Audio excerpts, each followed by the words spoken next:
The story begins in a magnificent city that once seemed like a place straight out of a fairy tale. The streets were filled with laughter, the markets were always busy, and the people lived happily. It was a city where dreams appeared to come true, and everyone believed that their future would be bright. However, this happiness did not last forever. A devastating war swept across the land, changing everything. After the war ended, dark clouds permanently covered the sky. The sun no longer shone over the city, and although the clouds remained overhead, they never brought rain. The beautiful city slowly turned into a gloomy and lifeless place, and the joyful days became nothing more than distant memories. Among the survivors was a young boy named Peter. During the war, a soldier had rescued him and raised him as if he were his own son. The soldier was strict but cared deeply for Peter. One morning, he handed Peter a few coins and instructed him to go to the market and buy breakfast. Peter made his way through the crowded streets toward the market. However, instead of focusing on food stalls, something else caught his attention. He noticed a mysterious tent marked with a bright red sign. Curiosity immediately took hold of him. Unable to resist, Peter entered the tent and spent the money he had been given. Inside, he met a strange fortune-teller. The woman seemed to know an incredible amount about him, even though they had never met before. Peter was shocked as she spoke about details of his life that no stranger should have known. Then she revealed something that completely changed his world. "Your sister is still alive," she told him. Peter froze in disbelief. According to the soldier who had raised him, every member of his family had died during the war. Hearing that his sister might still be alive left him speechless. The fortune-teller explained that Peter had paid only one coin, which entitled him to ask only a single question. She advised him to think carefully because he could only ask one thing. Peter spent several moments considering what mattered most. Finally, he asked, "How can I find my sister?" The woman smiled mysteriously and replied, "An elephant will lead you to her." Peter stared at her in confusion. An elephant? The answer sounded ridiculous. There were no elephants anywhere in the city. Frustrated and disappointed, he left the tent and returned home. When he arrived, the soldier immediately noticed that Peter had failed to bring breakfast. As punishment, Peter was ordered to march back and forth as part of his military training. While carrying out his punishment, Peter told the soldier everything that had happened. He explained how the fortune-teller claimed that his sister was alive and how an elephant could reunite them. The soldier dismissed the story at once. "Those are lies," he said firmly. To make his point, the soldier told Peter a story from his own past. He spoke of another soldier who spent all his time reading a book. Every day he would sit alone, reading and crying over its pages. Because of this, his attention drifted away from his duties as a soldier. One day, the soldier stole the man's book. Without that distraction, the man became stronger, tougher, and more focused. The lesson was clear. "If you want to become a good soldier," he told Peter, "you cannot allow yourself to be controlled by your weaknesses." The soldier then added that he had personally witnessed the deaths of Peter's mother and sister during the war. "I saw it with my own eyes," he said.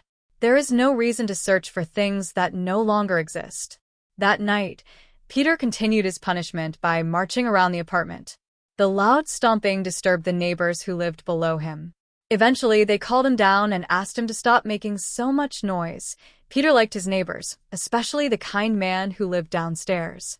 Feeling comfortable around him, Peter told him everything about the fortune-teller and her claim that his sister was alive. Unlike the soldier, the neighbor listened carefully. "It is possible that she was telling the truth," the man said thoughtfully. "And perhaps you really can find your sister." His words gave Peter a little hope. Meanwhile, elsewhere in the city, a struggling magician was preparing for what he believed would be his final performance. His magic shows had always been disasters. Nobody enjoyed them, and his reputation was terrible. Determined to change his luck, the magician invited a woman onto the stage. He then recited an ancient magical spell that he believed was extremely powerful. At first, the spell appeared to work. The gloomy city suddenly looked bright and beautiful again. Colors returned to the streets, and everything seemed as wonderful as it had been before the war. But something went wrong. The magic spun out of control. Without warning, a gigantic elephant appeared high above the stage and crashed down directly onto the woman. The audience screamed in terror. People ran in every direction as panic spread throughout the area. No one could understand where the elephant had come from. Determined to learn more, Peter rushed back to the place where the fortune-teller's tent had been. To his surprise, the tent was gone.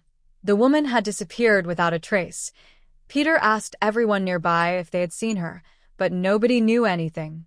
While questioning people, he heard rumors about a magical elephant that had appeared during a performance. Immediately, he remembered the fortune-teller's words. "An elephant will lead you to your sister." Until now, Peter had believed that her answer was nonsense. After all, there had never been an elephant in the city. But now one had suddenly appeared. For the first time, he began to believe she might have been telling the truth. Filled with excitement, Peter ran to his neighbor's apartment and shared the news. "An elephant has come to the city," he exclaimed. "Maybe it's the same elephant she was talking about. Maybe it can help me find my sister." The neighbor smiled. "Why not?" he replied. "Anything is possible. Don't worry. I'll help you however I can." Encouraged by this support, Peter went to tell the soldier. Unfortunately, the soldier remained unconvinced and refused to believe any of it. Meanwhile, Peter's helpful neighbor decided to investigate the elephant himself. He traveled to the palace and learned some disturbing news. The elephant was being kept like a prisoner. Even worse, many officials believed it was dangerous. They feared it might threaten the city's people, and plans were already being made to execute it. Knowing Peter would never be able to follow his clue if the elephant died, the neighbor came up with a clever plan. He wrote a letter to the king. In the letter, he described the enormous elephant that had mysteriously appeared in the city and suggested that it was something the king would want to see personally. Fortunately, the king loved unusual spectacles and dramatic events. The plan worked perfectly. The king ordered that the elephant remain alive until he could see it himself. When the king finally arrived, the city prepared a grand welcome. Crowds gathered everywhere to greet him. The elephant was also prepared for display. Workers painted and decorated it with colorful powders so it would look impressive. Unfortunately, the elephant turned out to be allergic to the chemicals in the paint. Its eyes began to burn. The elephant became agitated and angry. Panic quickly spread through the crowd. People prepared to run away, fearing that the giant animal would attack. But Peter noticed something others had missed. He realized the elephant was not angry. It was suffering. Without hesitation, Peter approached the enormous creature. He soaked a cloth with water and carefully wiped the irritating powder from its eyes. Slowly, the elephant calmed down. The crowd watched in amazement. Once the pain disappeared, the elephant used its trunk to spray water over itself before sitting peacefully on the ground. Everyone finally understood that the elephant was not dangerous. The leader of the city was deeply impressed by Peter's courage. "You approached a frightened elephant without fear," he said. "That takes great bravery. We have a job for you if you want it. You can stay here and become the elephant's caretaker." But Peter shook his head. "I don't want to take care of the elephant," he replied. "I need the elephant to come with me. This elephant can help me find my sister." Before the city leader could reject the request, the king interrupted. "Very well," the king declared. "If you can complete 3 impossible tasks, I will give you the elephant as your reward." The first challenge would be especially difficult. Peter had to face one of the kingdom's most dangerous soldiers. To prepare him, the king even handed Peter his own sword. However, the weapon was so large and heavy that Peter could barely lift it off the ground. Later, when Peter returned home, his neighbor offered to help. He began training Peter and teaching him how to fight. As Peter struggled through his training, the story finally shifts away from him for the first time. For the first time in the movie, we are introduced to Peter's long-lost sister, whose fate has remained a mystery since the war. Meanwhile, far away from Peter, we are finally shown the girl who is actually his long-lost sister. She has been living with another family ever since the war separated them. One night, she sees the mysterious elephant in her dream once again. In the dream, the elephant seems to be trying to guide her somewhere. She also catches glimpses of her real family and begins to feel that they may still be alive. Excited and confused, she immediately tells her older sister about the dream. However, her sister dismisses it and tells her not to think about such strange things. "You should forget all of this and go back to sleep," she says, but the dreams continue. That night, the girl dreams about the elephant again. This time, she sees memories of how she was separated from her family during the war and how she ended up living in her current home. The dream feels so real that she wakes up frightened and unable to fall asleep again. Back in the city, Peter is standing in front of the elephant. He spreads out a map and points to different locations. "Can you tell me where my sister is?" he asks hopefully. Unfortunately, the elephant cannot understand human language. It simply stares back at him without responding. Disappointed, Peter realizes that he cannot get any answers for now. He decides to leave because an even bigger challenge awaits him the next morning. He must complete the first impossible task given by the king. The day of the competition finally arrives. A huge crowd gathers to watch. Peter walks into the arena, and everyone immediately notices how small he looks. Standing across from him is an enormous soldier, nearly 3 times his size. The moment Peter hears the soldier's name, he remembers the story told by the man who raised him. It is the same soldier from that story, the one whose book had been taken away so he could become stronger and more fearless. Peter suddenly realizes something. He does not need to defeat the soldier with strength. He only needs to bring back the weakness that the soldier once lost. The soldier's weakness had never truly disappeared. It was hidden inside his memories. As soon as the battle begins, Peter turns around and runs away. The giant soldier chases after him while the crowd watches in shock. Peter races through the streets, barely escaping the soldier's attacks. After a difficult chase, he finally reaches his home. There, he grabs the old book that once belonged to the soldier. Then, he places the book directly in front of him. The giant soldier freezes. As he looks at the book, memories of his mother come flooding back. Emotions he had buried for years suddenly return. Tears begin to fill his eyes, and he completely loses his focus. Without throwing a single punch, Peter wins the first impossible task. The king is astonished, and no one had expected such an outcome. However, Peter's challenges are far from over. For the second impossible task, the king announces that Peter must fly. The crowd gasps. Flying is impossible. No ordinary person can do such a thing. Peter himself has no idea how he will accomplish it. Later that evening, he visits the elephant and brings it water. As the elephant drinks, Peter speaks honestly. "I don't know whether I'll be able to fly tomorrow," he says. "But one thing is certain. I will help you escape from here, and I will make sure you return to your family." The elephant seems to understand his kindness. It gently wraps its trunk around him and affectionately touches his oat. The gesture fills Peter with confidence. For the first time in many years, hope begins to spread throughout the city. People start believing that perhaps impossible things can happen. Maybe their ruined city can become beautiful again. Maybe their lives can improve. Maybe miracles are real. As this hope grows, small changes began appearing around the city. Places that once seemed dull and lifeless start looking brighter. At the same time, Peter's sister hears the news that a mysterious elephant has arrived in the city. Immediately, she remembers the elephant from her dreams. Excited, she rushes to her older sister. "The elephant from my dreams is in the city," she says. "Please take me there." After hearing how important this is to her, her sister agrees. The next day arrives, and Peter prepares for his second challenge.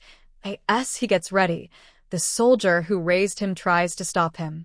"If you attempt this, you could die," he warns. But Peter has already made up his mind. Nothing can stop him now. After Peter leaves, the soldier becomes overwhelmed with sadness. Memories from the war return to him. He remembers the day he first found Peter and his sister. At that time, both children were still alive. Peter's sister had handed her little brother over to the soldier for protection. The soldier promised to keep him safe. However, he also had to continue fighting in the war. As he moved away from them, a massive explosion erupted behind him. The soldier believed that Peter's sister had died in that blast. For years, he carried that guilt in his heart. Meanwhile, Peter climbs to the top of the tallest building in the city. Thousands of people gather below. Everyone watches in suspense. Then Peter jumps. The crowd screams. But suddenly, a parachute bursts open from the backpack he designed himself. Instead of falling, Peter begins gliding through the air. The entire city watches in amazement. His invention works perfectly.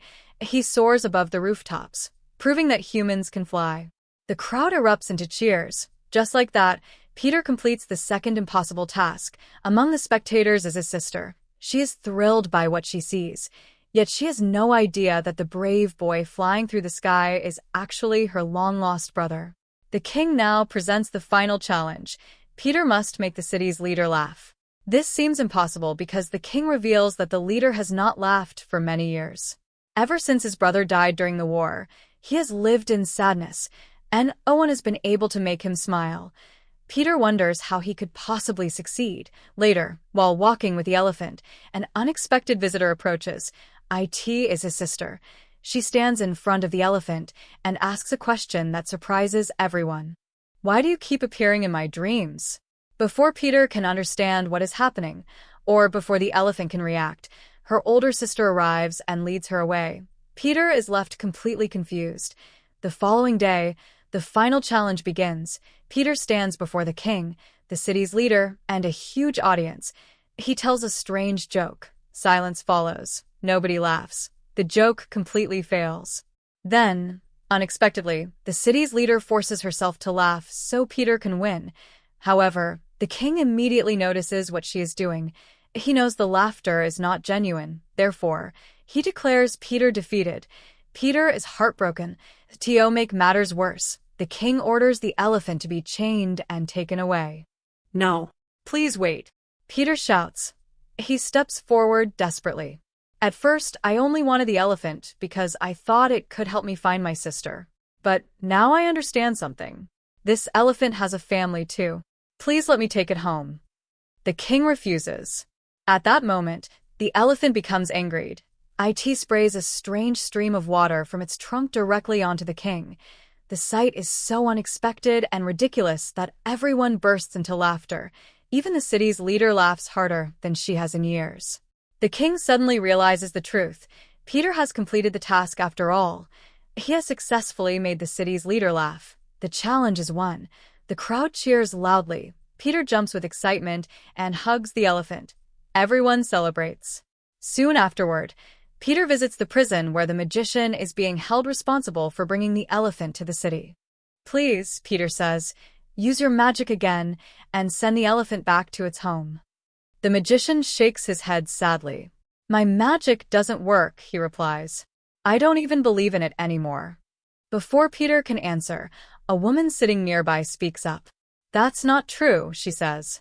"Your magic worked perfectly." The magician looks confused. The woman continues. "You wished for this city to become beautiful again. Look around you. people have hope now."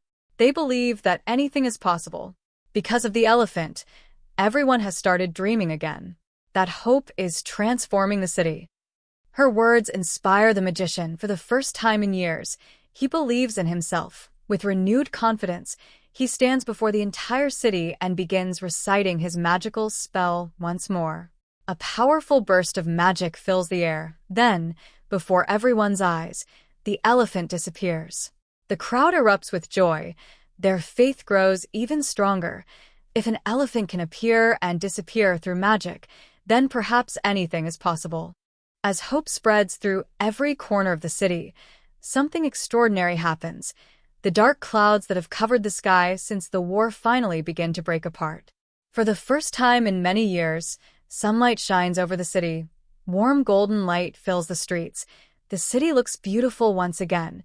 Yet despite all this happiness, Peter still has one unanswered question. Where is his sister? At that moment, a young girl approaches him. "Why did you send the elephant away?" she asks. "That elephant was supposed to lead me to my destiny." Peter looks at her in confusion. Before he can respond, her older sister arrives and takes her away. Nearby, the soldier suddenly sees the girl. The moment he looks at her face, Memories rush back. He realizes that the explosion during the war could not have killed her after all. The girl standing before him is Peter's sister. At last, everything becomes clear. The soldier reunites the two children. Peter and his sister finally recognize each other. After years of separation, they embrace with tears in their eyes. Their long journey has finally come to an end. The city has become beautiful again. The sun shines overhead. Families are reunited. Dreams have returned. And far away, the elephant is finally reunited with its own family as well. Even though it is home, it never forgets Peter. From time to time, it remembers the brave boy who helped change its life and the life of an entire city. With Peter reunited with his sister, the elephant reunited with its family, and hope restored throughout the kingdom, the story comes to a heartwarming end. What did you think of this movie? Let us know in the comments, and don't forget to subscribe for more amazing movie stories.